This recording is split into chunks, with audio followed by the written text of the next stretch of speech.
নারী সেজে ফিলিং স্টেশনে তেল নিতে গিয়ে ধরা খেলেন যুবক। ১ এপ্রিল বুধবার রাতে নওগাঁ জেলার পত্নীতলা উপজেলার নজিপুর বাজার এলাকায় মামুন ফিলিং স্টেশনে এমন ঘটনা ঘটে। তবে ওই যুবকের পরিচয় জানা যায়নি। মেসার্স মামুন ফিলিং স্টেশনের মালিকের ছেলে অভি জানান, বুধবার রাতে পাম্পের গ্রাহকদের সংখ্যা ছিল অনেক। 200-র বেশি সার্ভিস ও ফিচারে লেনদেনের সব বিকাশ অ্যাপে সম্ভব।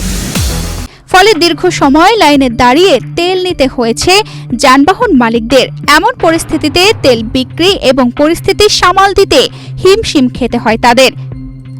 এমন অবস্থায় বোরকা পরে ওই যুবক তেল নিতে আসে পাম্পে। বিষয়টি প্রথমেই ধরে ফেলেন সাধারণ মানুষ। পরে পরিস্থিতি উত্তেজনার দিকে গেলে পাম্প কর্তৃপক্ষ সেই যুবককে দ্রুত সেখান থেকে সরিয়ে দেয়। অভি আরও জানান, তেল সংকটের ফলে দীর্ঘ সময় লাইনের অপেক্ষা করে তেল নিতে হচ্ছে সাধারণ মানুষদের। নারীদের ক্ষেত্রে আগে তেল পাওয়ার আশায় হয়তো তিনি এই কাজ করেছেন। তানজিদা রহমান, ইনায়া, বাংলাদেশ প্রতিদিন।